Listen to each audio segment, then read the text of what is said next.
Most brides blub a little bit on their wedding day, especially as they go down the aisle on the arms of their beloved old dads. Many go a bit wobble-jawed and runny-nosed. The family feuds, the endless women and the starvation diet in the run-up to the big day can all be a bit much.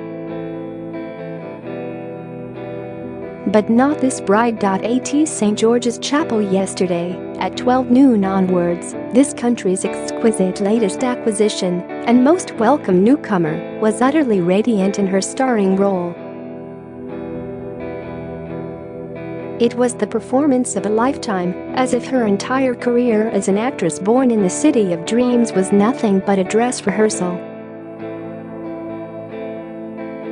At St. George's Chapel yesterday, at 12 noon onwards, this country's exquisite latest acquisition and most welcome newcomer was utterly radiant in her starring role from the moment Rachel Meghan Markle unfurled like a spring fern from the Rolls-Royce, unraveled her gauzy train and somehow managed to glide up the steps to the nave. From the moment she processed to the high altar on the arm of the Prince of Wales to the celestial strains of a soprano singing the introit. And from the moment she made her vows in the presence of God and Elton John and George Clooney and emerged the Duchess of Sussex and a fully paid-up member of the firm, she did not put a pointy, ivory-slippered foot wrong. Just one glance at her million-dollar smile confirmed her joy and triumph at her historic and immaculate entry into the immortal chronicle of our island's story. Her expression told us that, if to be born British is first prize in the lottery of life, well, to be marrying a handsome, fresh British prince on a sunny spring day at Windsor Castle, in the presence of the top brass of the royal family, and your own precious mom, is the rollover Super Bowl jackpot. This was more than a nice day for a white wedding.It was absolutely ruddy perfect. Just one glance at Meghan's million-dollar smile confirmed her joy and triumph at her historic and immaculate entry into the immortal chronicle of our island's story. Above, in her carriage after the service, of course, the run-up to Harry and Meghan's excellent adventure yesterday was not without drama, from the no-show of all but one of the bride's family to the fact that the former actress's troublesome half-sister really did break a leg before the big show. But, somehow, after feverish days of Markle Debacle, we all knew it would be all right on the night, and that the gods would smile on the magical modern marriage. It would all come seamlessly together at noon, in the presence of the Queen, the Archbishop of Canterbury and many hundreds of guests, royal ticket holders and the billions watching all over the world.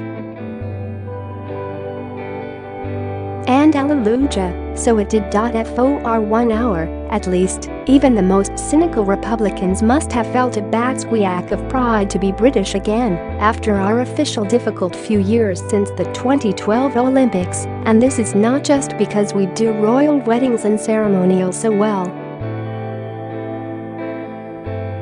It was because of the bride.What. What we saw yesterday is how fast Prince Harry's brand new wife is proving to be a precision-tooled part of the nation-making machinery that is the royal family. After feverish days of Markle Debacle, we all knew it would be all right on the night, and that the gods would smile on the magical modern marriage indeed. Though the celebrations must have cost Her Majesty quite a few bob, Meghan should be whacking in a huge invoice to the firm for doing such a service to them in terms of profile, PR, modernizing its image in the age of number 2 and diversity targets.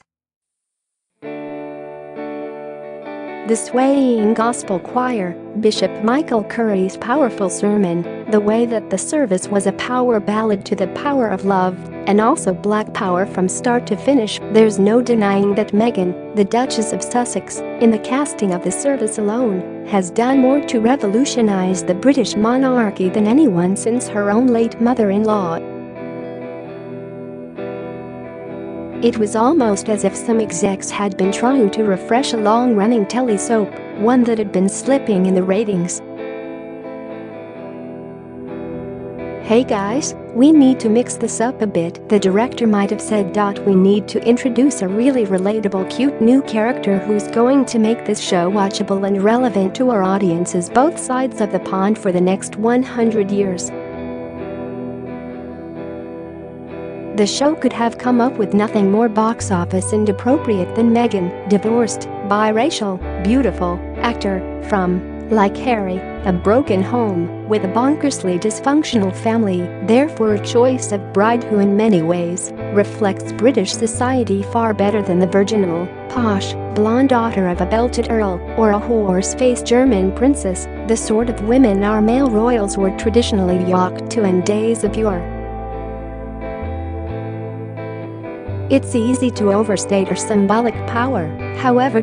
What we also saw yesterday is that her perfect fitness for the role is also accidental.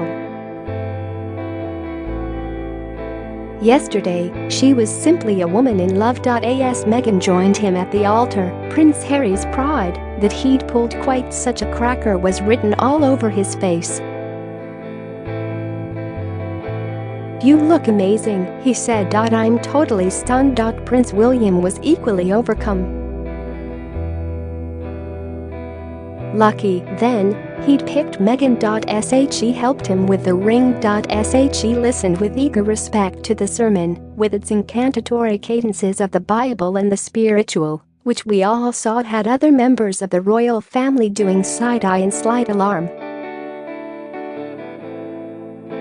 She even held it together when Bishop Michael Curry more completely stole her show than Pippa did at William and Kate's do when @From had its own Twitter account before the service had finished. It's also easy to overplay her character arc. She is the skinny kid who became the superstar from telly show Suits, from Los Angeles to Royal Palace, the mixed-race duckling who became the Royal Duchess. But just look at her. Watch her. She was born to play this part of Hollywood British royal princess. She is not like her late mother-in-law, camera shy, but camera ready, and thank God for that. Her composure, professionalism, humor, and poise are exactly the qualities she needs, and exactly the right ones, to bring to the royal party. It was an astonishing, transformational hour in which a woman born to a black mother-in-law emerged from an English church royal duchess to national and international rejoicing. It was a sight the country has never seen anything like before, but after the Windsor wedding of Meghan and Harry, could quite easily see again.